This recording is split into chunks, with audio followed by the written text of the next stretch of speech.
বাজার অনেক ঘোরা হয়েছে, সমুদ্র অনেক দেখা হয়েছে। এখন চলো রুমে যাই, কাপড় চোপড় গোছাও, গ্রামে যামুগা। কে গ্রামে যাবো কে?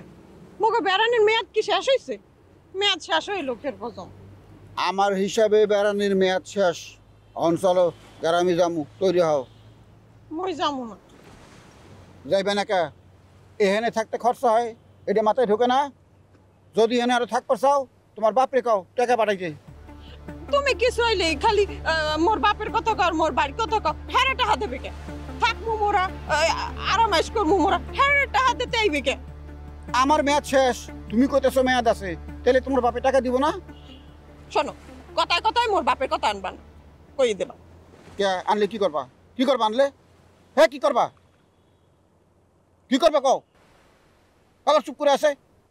বেশি বাড়াবাড়ি হলে যদি বাড়ি ফিরে যায় আনে, হ্যাঁ সেই কিছু না কই, একটু নরম হই। কি করবো? কিছু করবো না। এই যে সোজা হয়ে গেছে না, এক ধমকে সোজা। তোমাকে মেয়ে মানুষকে ভালোবাসাও মুশকিল, বুঝছো?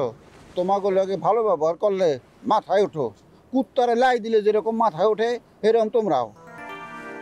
কি কইলা কি তুমি? তুমি মোর কুত্তার লাগে তুলনা করলা? তুমি এটা কইলা কি? আরে দূরও, আমি তোমারে কুত্তা কইছি নাকি? আমি একটা উদাহরণ দিছি, উদাহরণ বুঝো না? আমি কইলাম কুত্তারে লাই দিলে মাথায় ওঠে, তোমাকে মেয়ে মানুষের লগে ভালো ব্যবহার করলো তোমরা মাথায় ওঠো, এইটাই তো কথা। ও হইয়া, হইলে আমি তোমারে এবারের মতন মাফ করে দিলাম। ঠিক আছে, থ্যাংক ইউ। এ কুত্তা আসালো, উদাহরণ দিছি, আসো।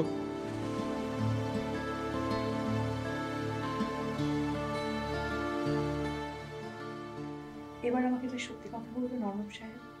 জি বলুন, কি জানতে চান? সাহিল যে আমাকে হত্যা করতে চেয়েছিল, এটা আপনি কেমন করে জানলেন? আর কেনই বা আপনি আমাকে বাঁচালেন? কি স্বার্থ আপনার?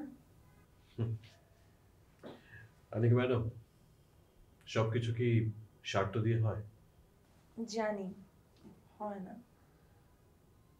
কিন্তু নিশ্চয়ই এর পিছনে বিশেষ কোনো একটা কারণ আছে। হ্যাঁ, আপনার ধারণাটা ঠিক।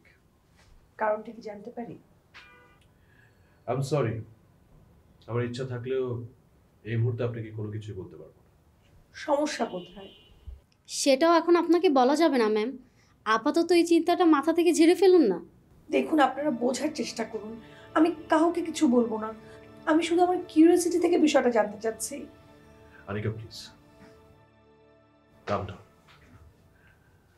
এখন আমি কি করছি, আমি কে, কেন আছি আমি এখানে, এসব জানাচ্ছে সাহিল আর জেরিনকে শাস্তি দেওয়াটাই বেশি জরুরি। আমি আপনাকে যা যা বলি আপনি প্লিজ একটু আমার মতো করে কাজ করেন। ট্রাস্ট মি, সময় মতো সবকিছু জানতে পারবেন। আপনি শুধু দেখে যান আপনার হাজবেন্ডের কি অবস্থা হয়। কি করবেন? কিছুই করতে পারবেন না।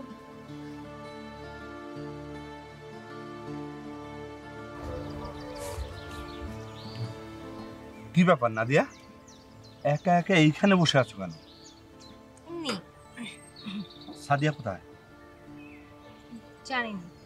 কতবার বলেছি তোরা দুই বোন কোথাও গেলে একসাথে যাবি, কিন্তু তোরা তো আমার কথা শুনবিই না।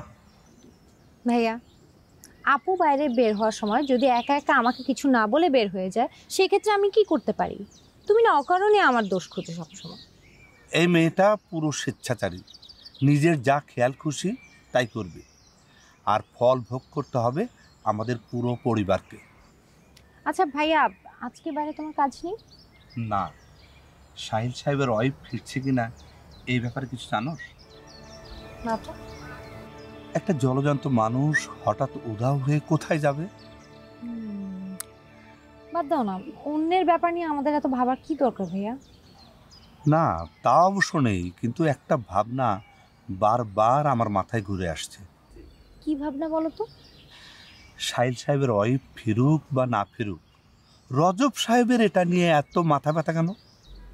কেন, তোমাকে কিছু বলেছে?